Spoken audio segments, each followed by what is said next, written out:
Você vai ouvir agora pela Claretiana FM.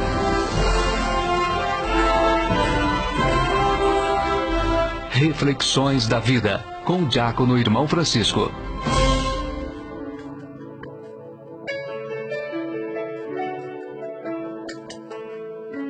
Caros ouvintes da FM Claretiana, quem vos fala é diácono Irmão Francisco. E hoje nós queremos refletir sobre este tempo que nós estamos vivendo, a Semana Santa. A Semana Santa, ela começa com o Domingo de Ramos. É o primeiro dia da semana, o Domingo de Ramos. Abre-se a Semana Santa lembrando-nos da entrada triunfal de Jesus em Jerusalém, dias antes da paixão. É chamado assim porque o povo cortou ramos de oliveira, folhas de palmeiras para cobrir o chão por onde ele passaria num jumento. Com isso, ele despertou nos sacerdotes e mestres da lei a inveja, a desconfiança e o medo de perder poder. Começa uma trama para matá-lo. A liturgia dos ramos não é uma repetição de uma cena evangélica, mas é um ato de fé na vitória do Cristo na história, marcada por tantos conflitos e tantas desigualdades. É uma das 3 procissões litúrgicas e, portanto, preceito. Lembro-me que essas mãos que balançavam os ramos para receber Jesus, muitas delas são as mesmas mãos que ergueram de punho cerrado para logo, dias depois, pedir: crucifica-o, crucifica-o. Que nós possamos, nesse dia, ver também quantas das nossas atitudes são contraditórias. A mesma boca que louva o Senhor é a boca que às vezes amaldiçoa o irmão. Na segunda e terça-feira santa, não há nada de preceito previsto, mas essas datas são geralmente utilizadas para a realização de vias sacras, a realização de meditações, por exemplo, sobre as dores de Maria, para as confissões. Na quarta-feira santa, geralmente se realiza também um ato que não é litúrgico, mas de muita tradição, a chamada procissão do encontro. É uma devoção popular, e em muitas paróquias, especialmente no interior de nosso país, esta procissão realiza-se com os homens acompanhando a imagem de Nosso Senhor dos Passos, Jesus com a cruz às costas. E as mulheres saem de um outro ponto acompanhando a imagem de Nossa Senhora das Dores. Aquela imagem que possui uma flecha cravada no peito. E aí, eles caminhando, uma procissão se encontra com a outra. Acontece o encontro doloroso da mãe com o filho. E aí se proclama o célebre sermão das palavras entre Maria e Jesus. Mas que palavras foram estas? Talvez o silêncio. O olhar da mãe desesperada, meu filho. O olhar de um filho, mas que ao mesmo tempo Deus sabia que teria que passar por este momento de dor. Então nós somos neste dia, na hora desse encontro, levados a meditar sobre quantas e quantas mães, nos dias de hoje, procuram encontrar seus filhos. E muitas delas, às vezes, não encontram, porque estão perdidos nas drogas, perambulando pelas estradas da vida. Nesse dia a dia de rezarmos por estas mães, rezarmos pelos filhos que se encontram perdidos no mundo. Depois, na quinta-feira, nós temos o início do Tríduo Pascal. Geralmente, de manhã, se realiza na catedral de cada igreja particular a cerimônia que a gente chama de Missa do Crisma, Missa dos Santos Óleos. É a bênção dos Santos Óleos durante esses óleos que serão usados pelas paróquias durante todo o ano. São 3 óleos que são abençoados nesta celebração. O chamado óleo do Crisma, que é justamente usado para a confirmação. O óleo dos catecúmenos, usado para o batismo. E o óleo dos enfermos, usado para a unção dos enfermos. É presidida pelo bispo e onde também os sacerdotes renovam as suas promessas sacerdotais, reafirmam o compromisso de servir Jesus Cristo e a Igreja, e chamamos de missa da unidade, ou seja, a unidade do presbitério daquela igreja particular. À noite, já nas vésperas, e o adentrar da noite, nós temos a missa da instituição da Eucaristia, mas que popularmente é conhecida como lava-pés. É um ritual litúrgico onde nós recordamos a última ceia do Senhor, onde ele quis mostrar seu amor, humildade e serviço. É o centro de sua mensagem. E com isto mostrar que a Eucaristia é serviço. Lembro que o rito do lava-pés, ele não é uma encenação. Nós temos que ter muito claro isso. O lava-pés é um ato litúrgico, quando o padre tira a casula e coloca a dalmática, que é uma veste própria do diácono, uma veste que significa de serviço. Ou então, às vezes, em muitos lugares, o padre coloca um avental. Nesse dia, nós temos a instituição da Eucaristia. Por quê? Nós lembramos que, poderíamos dizer sem medo algum de errar, é a festa da Eucaristia. Nós celebramos o Corpus Christi dias depois, porque não teria como celebrar Corpus Christi misturado com Semana Santa, ia ser muito difícil. Então, mas é o dia que a Eucaristia é instituída como sacramento, instituída pelo próprio Cristo Jesus. Nós poderíamos dizer sem medo algum de errar, foi a primeira missa. E ela teve como presidente, quem presidiu a primeira missa foi Jesus Cristo, quando ele, tomando o pão e o vinho e entregando aos seus apóstolos, ele repete essas palavras que a igreja faz ressoar e repete até hoje: tomai todos e comei, isto é meu corpo, tomai todos e bebei, isto é meu sangue. Então, estas palavras de Jesus, ele ali presidindo aquela primeira missa, junto com os apóstolos, ele entrega para os apóstolos para que eles tomem, e ele serve, é o servidor. Depois, também nesta missa nós podemos dizer que temos a instituição do sacerdócio. Jesus quis que seus discípulos recordassem. Por isso que ele vai dizer para eles, dá uma ordem. Quando Jesus torna todos os seus apóstolos também sacerdotes, quando ele diz para eles: fazer isto em memória de mim. Então, ou seja, vocês também vão fazer este sacrifício. Vocês também vão oferecer a Eucaristia, que é o sacrifício perfeito.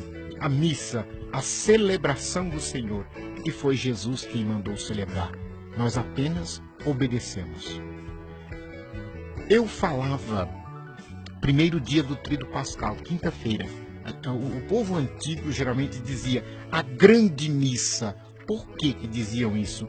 Porque é uma missa que começa na quinta-feira e ela não termina. Vocês prestem atenção que na quinta-feira não tem bênção final. Depois na sexta-feira não tem bênção inicial, não tem bênção final. E no sábado santo não tem bênção inicial, mas tem só a bênção final. Então, ou seja, é um tríduo, é um todo, composto de 3 grandes celebrações durante 3 dias.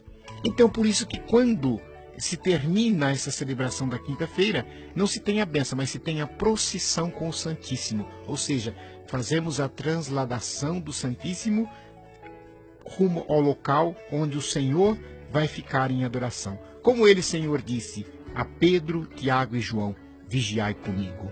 Depois nós temos a Sexta-feira da Paixão, que apresenta o drama incomensurável da morte de Cristo. A cruz erguida sobre o mundo segue de pé, como sinal de salvação e esperança. Com a paixão de Jesus, segundo o Evangelho de João, contemplamos o mistério do crucificado. Com o coração do discípulo amado, da mãe, do soldado que o transpassou do lado. Há um ato simbólico, muito expressivo e próprio neste dia, a veneração da Santa Cruz. Momento em que esta é apresentada solenemente à comunidade e onde se canta: eis o lenho da cruz, e toda a Assembleia responde: do qual pendeu a salvação do mundo. Por isso que nós costumamos chamar a cruz árvore da vida, a cruz trono de nosso Senhor Jesus Cristo, nosso Rei.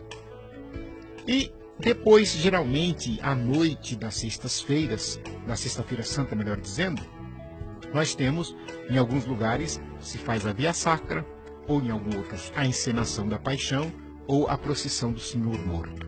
Vale lembrar, para todos vocês cristãos católicos, essas procissões são devoções pessoais, não são preceitos. O preceito é a nossa participação às 15 horas na igreja para a celebração da Cruz do Senhor. Neste dia, nós também não podemos esquecer que é dia de jejum e abstinência de carne. Neste dia, não se celebra missa. Aliás, como eu disse, a missa começou na quinta e só termina no sábado. Então, e também é bom. Quem comunga na sexta-feira, comungou. Depois, até a vigília, não se leva a Eucaristia para ninguém. Nem para os doentes.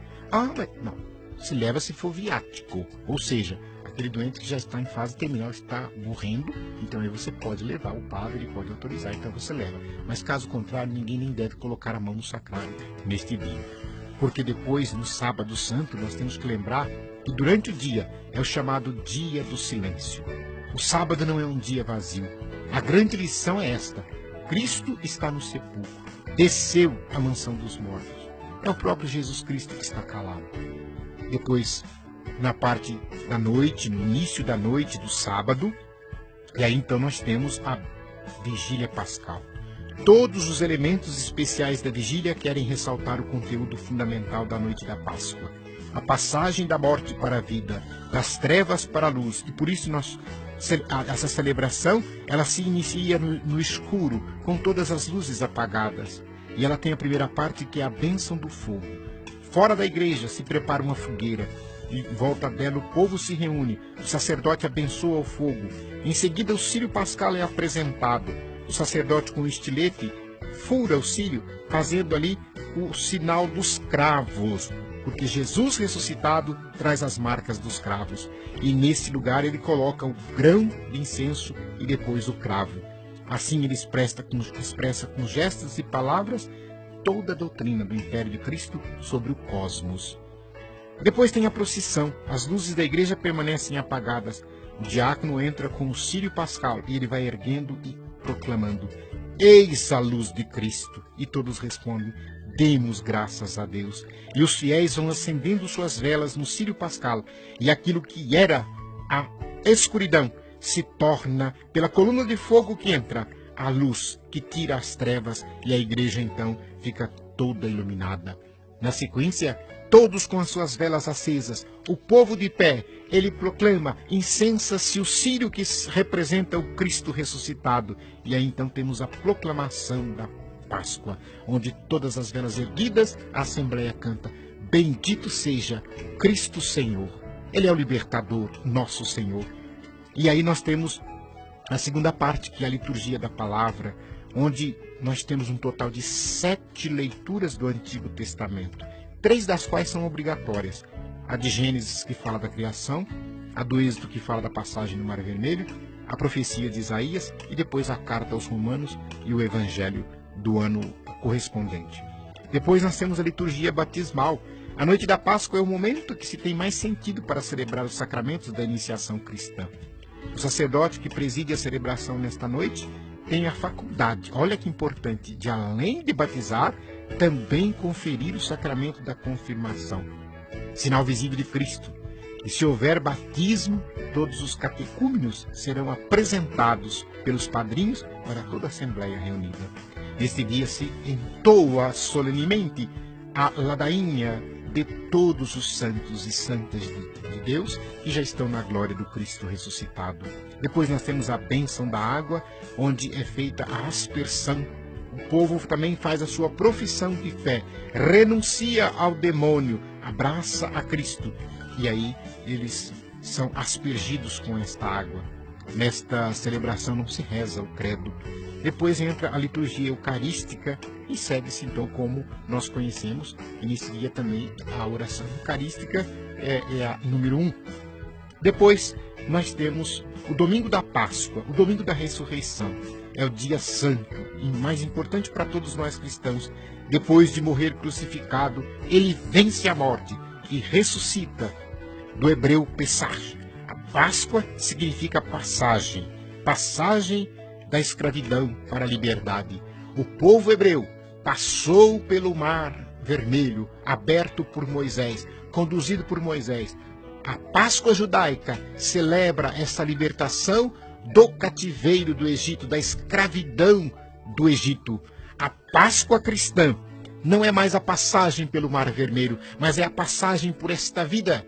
É a passagem por esta vida de sofrimento, de dor e de luta para uma vida em Cristo Jesus, onde teremos paz, onde a morte não terá poder sobre nós.